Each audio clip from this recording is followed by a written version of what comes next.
Hey Sean, thanks for sending me your swim videos for analysis. Although I couldn't see much when you were swimming away from the camera because you were going too far away, I did see enough from the camera angles, so it ended up being okay.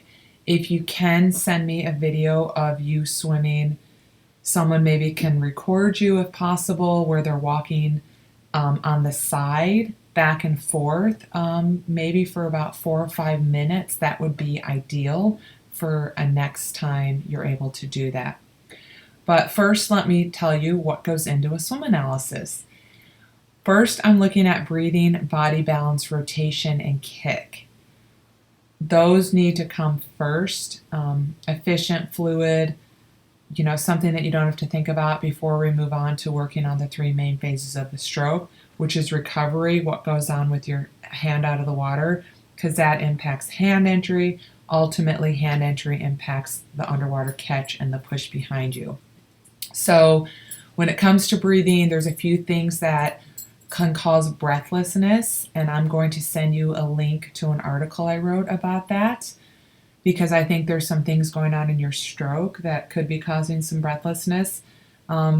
The fact that you're breathing every left arm, right arm, and you drop your arm when your head's out to the side to inhale, you're dropping that arm, and that could cause some breathlessness.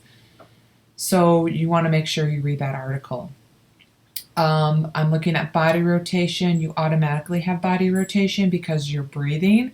You want to make sure you're rotating from hip to hip, not from shoulder to shoulder. Your shoulder's attached to your hips. You want to make sure you're moving hip to hip when you're rotating, even when you're not breathing, because that's going to impact your body balance.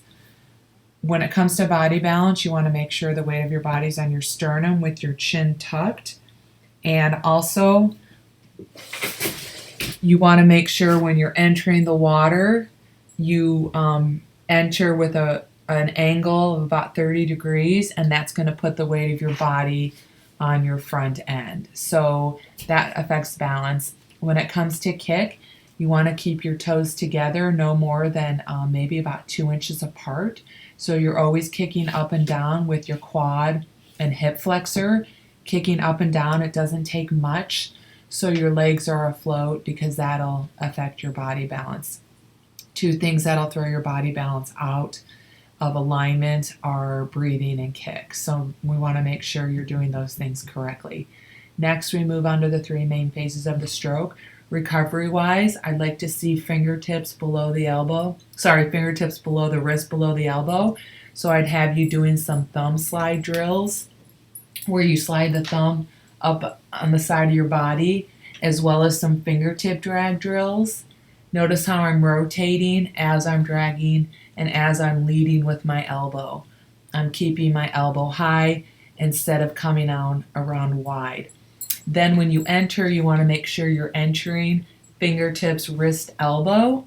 You're entering, you're rotating. The rotation helps extend your arm deeper out in front of you, and then you can get a good catch and push down the center of your body all the way past your hip. Extend, catch, push all the way past your hip. It's that hip rotation that's going to drive, it's that hand catch and push that's going to drive your hip rotation. So again, first I would just start on getting a little bit more comfortable, work on that kick, work on that breathing, work on that balance. I'll send you some recommended drills, and then you want to fine tune that, and then you want to start working on the mechanics of the stroke, recovery, hand entry, catch, and push. The idea of swimming is to pull the greatest amount of water with every arm stroke. Once you have that, then you can increase your arm turnover or arm speed without losing that distance, without losing that pulling the greatest amount of water with every arm stroke, and you'll go faster. So hopefully this helps. If you have any questions, let me know. Otherwise, make it a great day.